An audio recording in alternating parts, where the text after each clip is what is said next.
வணக்கம். முக்கியமான வேலைய அப்புறம் பாத்துக்கலாம் தள்ளி போடுறது, இல்லனா ஒரு விஷயத்துல கொஞ்ச நேரம் கூட கவனம் செலுத்த முடியாம கஷ்டப்படுறது, இதெல்லாம் உங்களுக்கும் நடக்குதா? இன்னைக்கு நாம சீபோக் மெரிஸ் எழுதின டோபமைன் டீடாக்ஸ் புத்தகத்தோட சில முக்கியமான பகுதிகளை வச்சு கொஞ்சம் ஆழமா பேச போறோம். இந்த கவன சிதறலுக்கு பின்னாடி இருக்கிற டோபமைன் பத்தியும், அப்புறம் அந்த டோபமைன் டீடாக்ஸ் அப்படிங்கிற முறை எப்படி நமக்கு உதவணும் பார்க்கலாம். இதுல இருக்கிற முக்கியமான விஷயங்களை உங்களுக்கு சொல்லணுங்கிறது தான் நோக்கம். சரி, இத பத்தி இன்னும் கொஞ்சம் டீப்பா பேசுவோமா? இப்ப நம்மள நிறைய பேரு செய்ய வேண்டிய முக்கியமான வேலையை விட்டுட்டு இமெயில், சோஷியல் மீடியான்னு டக்குன்னு கவனம் சிதறது இல்லையா? ஏன் இப்படி நடக்குது? ஆமா, இது நிறைய பேருக்கு இருக்கு. இதுக்கு முக்கிய காரணம் டோபமின். இது ஒரு நியூரோ டிரான்ஸ்மிட்டர். ஓ, டோபமைன். ஆமா, இது சும்மா சந்தோஷத்தை மட்டும் கொடுக்கிற கெமிக்கல் இல்ல. அதை விட முக்கியமா ஒரு ரிவார்டு கிடைக்குங்கிற எதிர்பார்ப்பை தூண்டி நம்மள ஒரு வேலையை செய்ய வைக்கும். எதிர்பார்ப்பா? ஆமா, பரிணாம ரீதியா பார்த்தா சாப்பாடு தேட, இனப்பெருக்கம் பண்ணணுங்கிற உந்துதல் எல்லாம் இதனால தான். அது நமக்கு தேவை. ஆனா இப்போதைய உலகத்துல டெக்னாலஜி, சோஷியல் மீடியா, ஸ்நாக்ஸ், நியூஸ்னு இது ஒரு மாதிரி தப்பா பயன்படுத்தப்படுது. ஹைஜாக்ட்னு சொல்றீங்க. புத்தகம் அப்படி சொல்லுதா? ஆமா, கரெக்ட். புத்தகம் அதை ஹைஜாக்ட்னு தான் சொல்லுது. நம்மள அடிமையாக்குற மாதிரி இது கையாளப்படுது. அதாவது இந்த செயலிகள், நோட்டிபிகேஷன்ஸ், யூடியூப் ரெக்கமெண்டேஷன்ஸ் எல்லாமே நம்ம கவனத்தை புடிச்சு இழுக்கிற மாதிரி தான் டிசைன் பண்ணிருக்காங்க. எப்படி? வெறும் நோட்டிபிகேஷன் சத்தம் தானே? இல்ல, அதுக்கு பின்னால பெரிய சைக்காலஜி இருக்கு. புத்தகம் சொல்ற மாதிரி இது இன்டர்மீடியன்ட் ரிவார்ட்ஸை யூஸ் பண்ணுது. அதாவது எப்போ ரிவார்டு கிடைக்கும்னு தெரியாது. ஒவ்வொரு தடவை போன் எடுக்கும் போதும் ஒரு லைக் வந்திருக்கலாம், ஒரு மெசேஜ் வந்திருக்கலாம்னு ஒரு எதிர்பார்ப்பு. ஆமா ஆமா, பாத்துட்டே இருப்போம். கரெக்ட். இந்த சின்ன சின்ன டோபமைன் ஹிட்ஸ் நம்மள திருப்பி திரும்ப அது யூஸ் பண்ண வைக்குது. நாம அதிக நேரம் செலவு பண்றோம், அவங்க அதிகமா சம்பாதிக்கிறாங்க. நம்ம கவனம் ஒரு வியாபார பொருள் மாதிரி ஆயிடுச்சு. அப்ப சரி, இதோட விளைவு என்ன? சும்மா டைம் வேஸ்ட் ஆகிறது மட்டும் தானா? இல்லையே, அதை விட பெரிய பாதிப்பு இருக்கு. இப்படி அளவுக்கு அதிகமா தூண்டுதலுக்கு ஓவர் ஸ்டிமுலேஷன் பழகிட்டோம்னா நம்ம மூளையோட ரிவார்ட் சிஸ்டம் பாதிக்கப்படுது. அதனால கஷ்டமான ஆனா முக்கியமான வேலைகள்ல கவனம் செலுத்த ரொம்ப கஷ்டமா இருக்கும். ஏன் அப்படின்னா அந்த வேலைகளோட ரிவார்ட் உடனே கிடைக்காது. ஓ, அதனாலதான் தள்ளி போடுறோமா? சரியா சொன்னீங்க. அதுதான் ப்ரோக்ராஸ்டினேஷன்.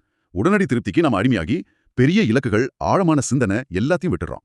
இது உங்க இலக்க பாதிக்கிறதோட இல்லாம உங்க மனநலத்தையும் சேர்த்து பாதிக்கும்னு மிரிஸ் சொல்றாரு. இதுதான் இதுல கவனிக்க வேண்டிய விஷயம். இது நிஜமாவே யோசிக்க வைக்குது. அப்ப இதுக்கு தீர்வு தான் இந்த டோபமைன் டீடாக்ஸ். அதாவது இந்த தேவையில்லாத தூண்டுதல்கள்ல இருந்து கொஞ்சம் விலகி இருக்கிறது. ஆமா, அதான் கான்செப்ட். புத்தகம் இதுல சில வகை சொல்றாங்க இல்லையா? 48 ஹவர்ஸ், 24 ஹவர்ஸ், அப்புறம் பகுதி டீடாக்ஸ்னு. ஆமா ஆமா, அது கொஞ்சம் சொல்லுங்களேன். சரி, ஒன்னு 48 ஹவர்ஸ் இல்ல 24 ஹவர்ஸ் ஃபுல்லா டிஜிட்டல் மத்த செயற்கையான தூண்டுதல்கள் எல்லாத்தையும் தவிர்க்கிறது. இது ஒரு மாதிரி ரீசெட் பண்ற மாதிரி. ஓகே. இன்னொன்னு பகுதி டீடாக்ஸ். இதுல உங்களுக்கு எது ரொம்ப பெரிய கவனச்சிதறலோ அதை மட்டும், உதாரணத்துக்கு சோஷியல் மீடியா இல்ல வீடியோ கேம்ஸ், ஒரு குறிப்பிட்ட நாளைக்கு நிறுத்துறது. சரி, எது நமக்கு செட் ஆகும்னு எப்படி தெரியும்? அது உங்க நிலைமை, பழக்கத்தோட தீவிரம் இதெல்லாம் பொறுத்தது.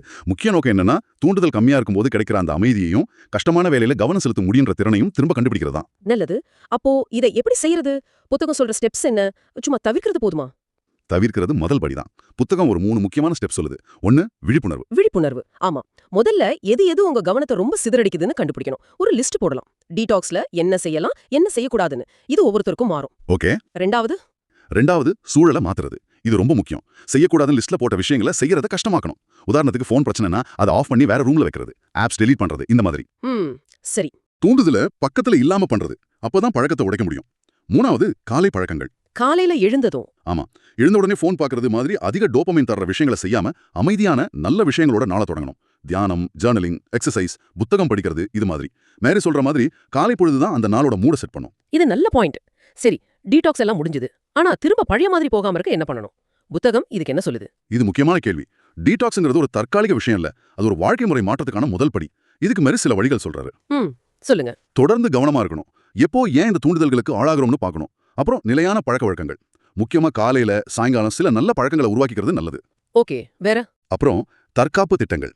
அதாவது திடீர்னு டென்ஷன், சோர்வா இருக்கும்போது பழைய பழக்கத்துக்கு போகாம வேற ஆரோக்கியமான வழிகளை யோசிச்சு வைக்கணும். உதாரணமா ஸ்ட்ரெஸ்ஸா இருந்தா சோஷியல் மீடியாக்கு பதிலா வாக்கிங் போறது. சரி சரி. கடைசியா மைண்ட்ஃபுல்னஸ், அதாவது நிகழ்கணத்துல கவனம் செலுத்துறது. தியானம், கவனமா நடக்கிறது மாதிரி பயிற்சிகள் மூலமா அந்தந்த நேரத்துல கவனம் செலுத்த பழகினா இந்த தூண்டுதல்கள் இழுக்கிறதுக்கு எதிராக போராடலாம். நன்றி. அப்போ சுருக்கமா சொல்லணும்னா, இந்த டிஜிட்டல் உலகம் தர்ற அளவுக்கு அதிகமான தூண்டுதல்கள் நம்ம கவனத்தையும் இலக்கையும் பாதிக்குது. டோபமைன் டீடாக்ஸ் மாதிரி முறைகள் மூலமா இதை கட்டுப்படுத்தி நம்ம கட்டுப்பாட்டை திரும்ப எடுத்து முக்கியமான விஷயங்களை கவனம் செலுத்த முடியும். இதுதான் இந்த புத்தகம் சொல்ற முக்கிய செய்தி, இல்லையா? சரியா சொன்னீங்க. கடைசியா இந்த புத்தகம் ஒரு கேள்வியை எழுப்புது. அது உங்க கூட பகிர்ந்துக்க விரும்புறேன். சொல்லுங்க. நாம ஏன் இப்படி தொடர்ந்து இந்த தூண்டுதல்களை தேடி போறோம்?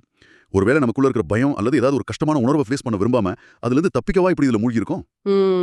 ஆழமான கேள்வி. ஆமா, நீங்க எதை தவிர்க்கிறதுக்காக இப்படி தொடர்ந்து உங்க கவனத்தை சிதறடிக்கிற விஷயங்களை ஈடுபடுறீங்கன்னு கொஞ்சம் உங்களையே கேட்டு பாருங்க. இது இன்னும் ஆழமா உங்களை பத்தி யோசிக்க வைக்கும்.